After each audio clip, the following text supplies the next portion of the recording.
about it in executive session? Make a motion to go into executive session. Oh, sorry. Oh, you got some things you want to, okay, I'm sorry. Okay, sure.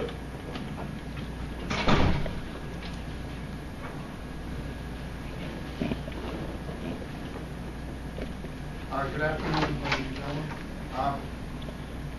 My first comment is in response to this gentleman's comment here about joint use airport.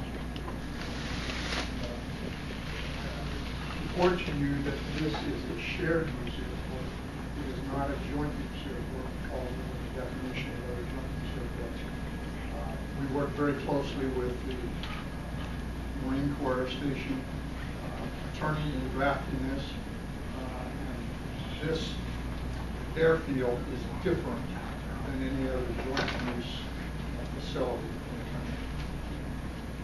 I'll be happy to talk to you about that further. Secondly, just an update on the Luxair lawsuit that was filed against the Airport Authority. The matter has gone on the inactive calendar at the Greene County Superior Court for lack of prosecution. If something is not done within the next 60 days, it will be dismissed without prosecution. The third thing I'd like to address today is the HumanAirportWatchdog.com website. The website was initiated in August of this year anonymously, pursuant to a subpoena issued in a legal action filed by Freeman Holdings. Domains by Proxy Inc. reported that the website was registered in the name of Joe Gomez, who resides at 225 West Catalina Drive, 26 in Arizona. As you know, anybody who's visited, the website contains considerable commentary about Union County Airport Authority, its employees, its staff, its leadership, and its board of directors. While some of the material contained on the website is factual in nature, the vast majority of the postings are in the form of opinion, derogatory in nature, and clearly designed to incite readers to adopt a negative attitude toward the Airport Authority and anyone associated with it. The website claims that the purpose of YAW is to enlighten general aviation and the general public on important matters surrounding the Yuma International Airport. And it further states it, quote, aims to provide a fair and balanced perspective on all happenings at Yuma International Airport, end quote. This latter statement is patently untrue and flies in the face of any reasonable reading of the content of the website. It contains defamatory statements in a number of instances, which go far beyond the reporting of factual occurrences. And I'd like to just take a second and talk about defamation or defamatory statements. Defamation is the act of harming the reputation of another by making a false statement to a third person. The important thing there is it's a false statement. So if anything as suggested by Mr. Dunn is true, then it's not a false statement and it's not defamatory, if that's the case. If the alleged defamation involves a matter of public concern, the plaintiff, whoever brings the action for defamation, is constitutionally required to provide, to prove both the statement's falsity and the defendant's fault in committing the act.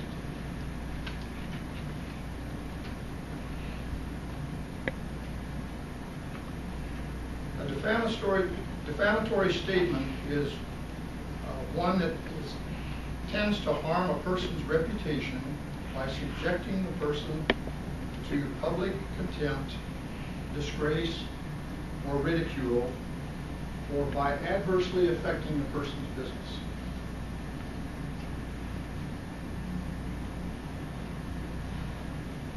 It is a statement that tends to injure the reputation of the person referred to in it.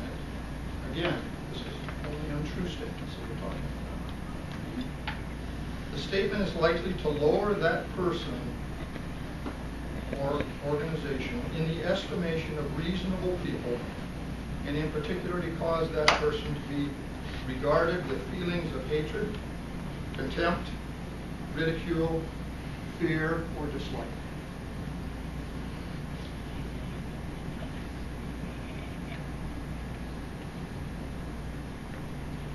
The board of directors of this organization is comprised of businessmen and women, professionals and community leaders who voluntarily give of their time, energy, and expertise for the betterment of the aviation community in particular, and of our entire community in general.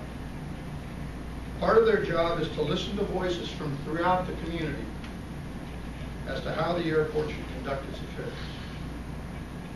They have been doing that and will continue to do that in the future. They are not, however, required to idly sit by while one or more persons conducts a campaign of misinformation and abusive accusations toward them.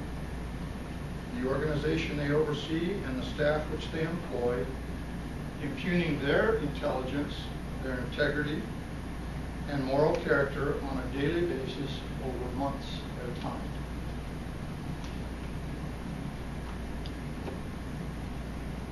The airport authority respects the right of any member of the public to voice their opinion and to criticize the actions of the airport authority. These rights are afforded by the Constitution of the United States. However, the protection afforded by the First Amendment of the Constitution does not extend to speech that is false and intended to harm the reputation of persons or organizations or their representatives.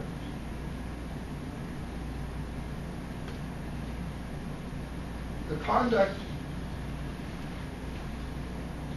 that has gone on this website, some of it, has had a significant impact on your entire organization.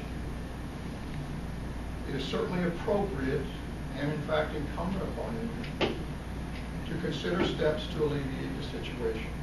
And with that, I would recommend that the board consider voting to go into executive session to discuss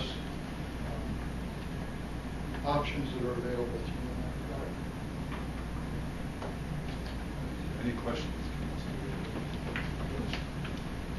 Mr. Greaser, I'd like to publicly respond to No, sorry, we're told the comment is over. Hey, No, is that's there a okay. I was motion to taken go into down executive and session? so I have no chance to respond. Is there a second? Second. All those in favor? Aye. Okay. We'll take a 10-minute recess.